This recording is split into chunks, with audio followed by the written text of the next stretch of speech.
Shalom, selamat pagi Bapak Ibu Saudara terkasih. Hari ini Selasa 9 November 2021, kita berjumpa kembali dalam ibadah harian GKI Batu. Doa dan harapan kami Bapak Ibu Saudara terkasih dalam keadaan baik dan sehat.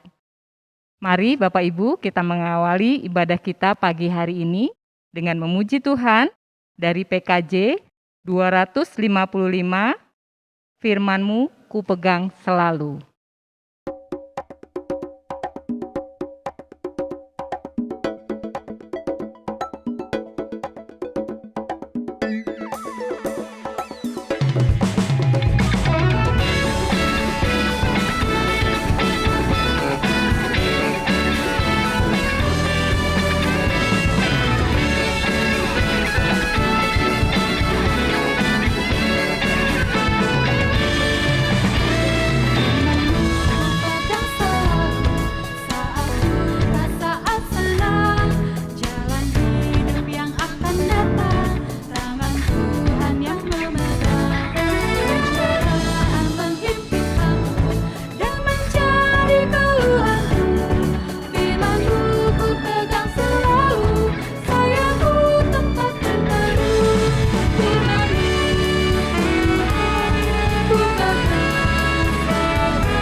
Mari kita berdoa.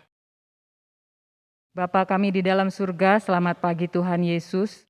Kami datang kepadamu pagi hari ini, kami rindu untuk mendengarkan sabda-Mu ya Bapa. Pimpin kami, berikan kami hikmat dan pengertian, agar firman yang kami baca dan kami dengar tidak hanya berlalu sia-sia, tapi kami lakukan dalam kehidupan kami. Kami berdoa untuk Bapak Pendeta Dwi Santoso yang akan menyampaikan firman-Mu, kiranya firman yang ditaburkan boleh menguatkan setiap kami, menuntun langkah kami. Terima kasih Tuhan. Dalam nama Tuhan Yesus kami sudah berdoa. Amin. Bacaan firman Tuhan diambil dari 1 Timotius pasal 5, ayat 5 dan 9 sampai 12. 1 Timotius pasal 5, ayat 5, 9 sampai 12. Sedangkan seorang janda yang benar-benar janda, yang ditinggalkan seorang diri, menaruh harapannya kepada Allah dan bertekun dalam permohonan dan doa siang malam. Ayat 9, yang didaftarkan sebagai janda hanyalah mereka yang tidak kurang dari 60 tahun, yang hanya satu kali bersuami, dan yang terbukti telah melakukan pekerjaan yang baik, seperti mengasuh anak, memberi tumpangan, membasuh kaki saudara-saudara seiman, menolong orang yang hidup dalam kesesakan, pendeknya mereka yang telah menggunakan segala kesempatan untuk berbuat baik. Tolaklah pendaftaran janda-janda yang lebih muda, karena apabila mereka sekali digairahkan oleh keberahian yang menceraikan mereka dari Kristus, mereka itu ingin kawin. Dan dengan memungkiri kesetiaan mereka yang semula kepadanya, mereka mendatangkan hukuman atas dirinya. Amin. Shalom saudara yang dikasihi oleh Tuhan, kita berjumpa kembali di dalam ibadah harian GKI Batu. Hari ini bacaan leksionari salah satunya yang kita pakai adalah dari 1 Timotius 5. Dan karena itu firman Tuhan atau renungan pada hari ini saya beri judul Hidup Terhormat sebagai Kristen. Saudara-saudara yang dikasihi oleh Tuhan, Di dalam budaya patriarki yang dominan, hidup sebagai seorang janda biasanya tidak luput dari stigma negatif yang disematkan kepadanya.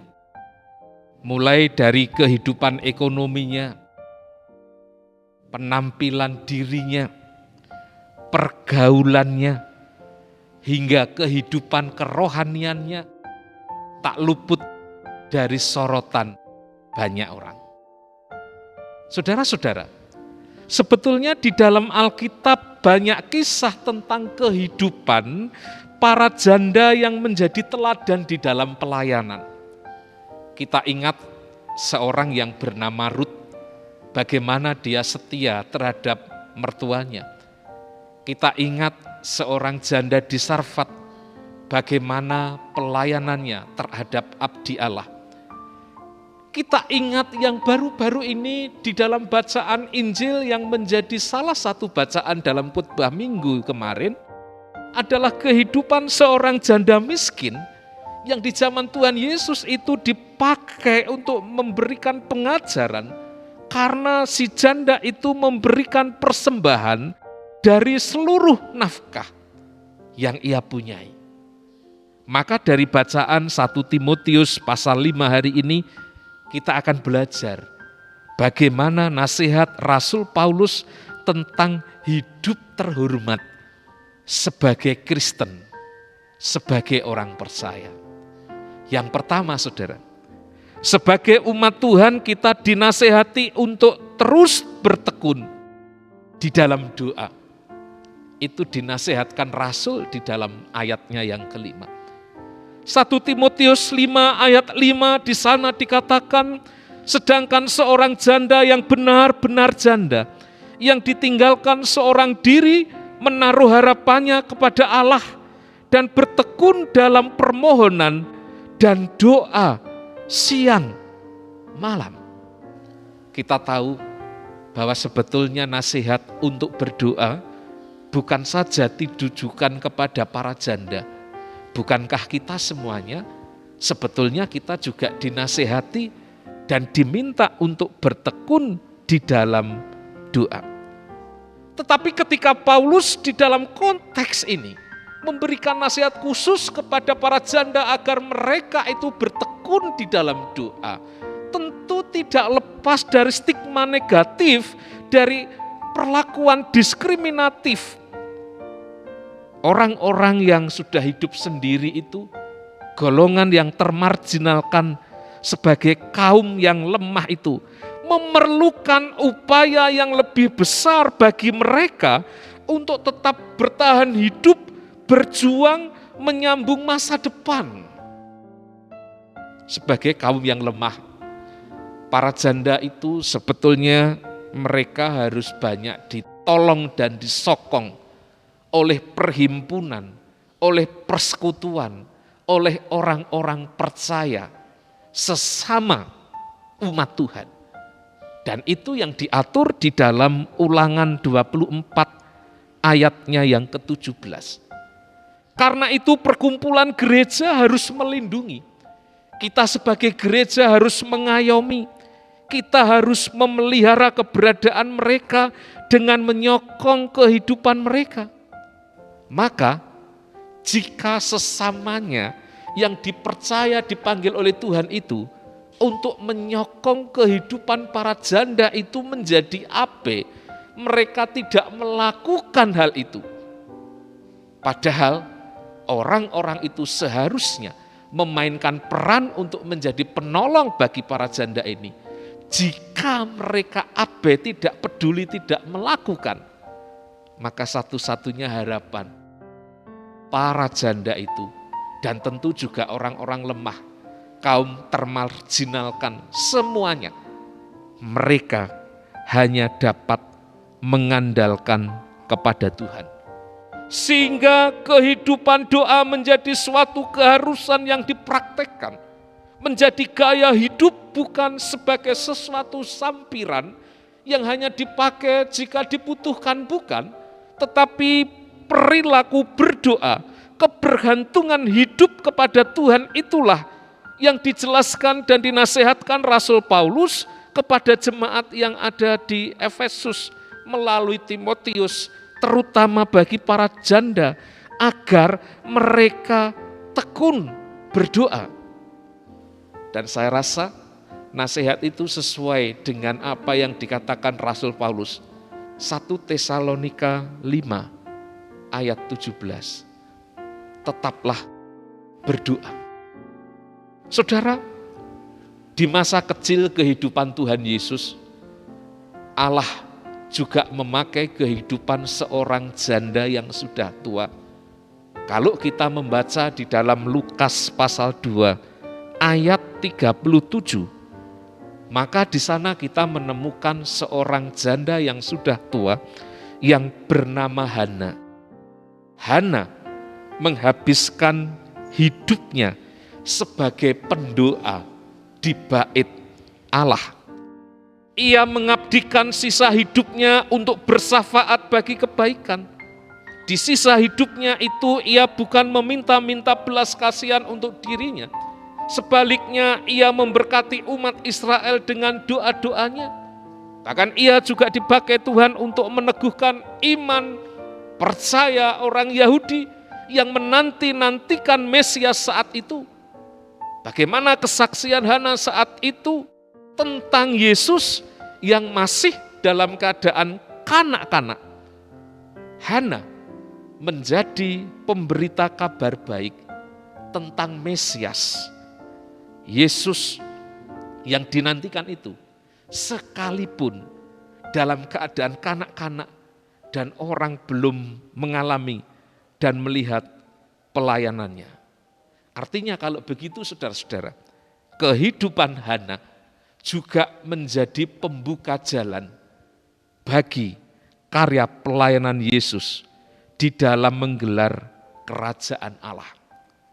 Hidup seorang pendoa juga menjadi jalan keselamatan bagi banyak orang. Yang kedua saudara, sebagai umat Tuhan, kita dinasihati untuk tekun berbuat baik. Itu ada di dalam ayatnya yang ke-9. Saudara-saudara, nasihat yang kedua ini juga nasihat yang sudah umum kita dengarkan. Dan tentu ini juga bukan sebetulnya nasihat yang baru.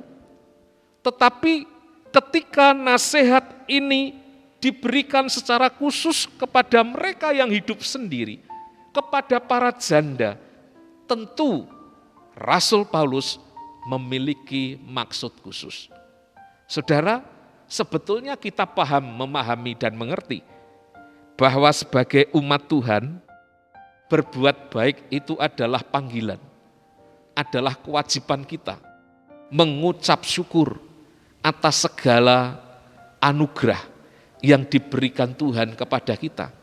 Sehingga kita mengalami kasih anugerah Tuhan itu, kita wujudkan di dalam perbuatan baik.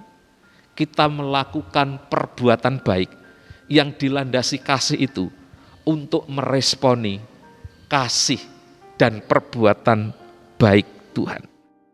Kalau di dalam bacaan 1 Timotius 5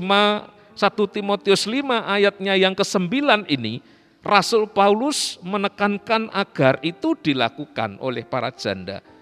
Tentu Rasul Paulus punya maksud karena kehidupan para janda di kota Efesus itu sangat rentan. Kita tahu kota Efesus saat itu sebagai kota yang modern, cenderung kehidupan bebas itu merajalela. Sehingga para janda yang hidup sendiri itu mereka rentan tergoda, mereka rentan untuk jatuh di dalam dosa, mereka rentan untuk ikut-ikutan hidup sebagaimana orang yang belum percaya. Karena itu ketika Rasul Paulus menasihati agar mereka tekun berdoa dan tekun berbuat baik, agar orang-orang yang sudah hidup sendiri itu, mereka di dalam kebebasannya tidak mengumbar hawa nafsu kedagingan.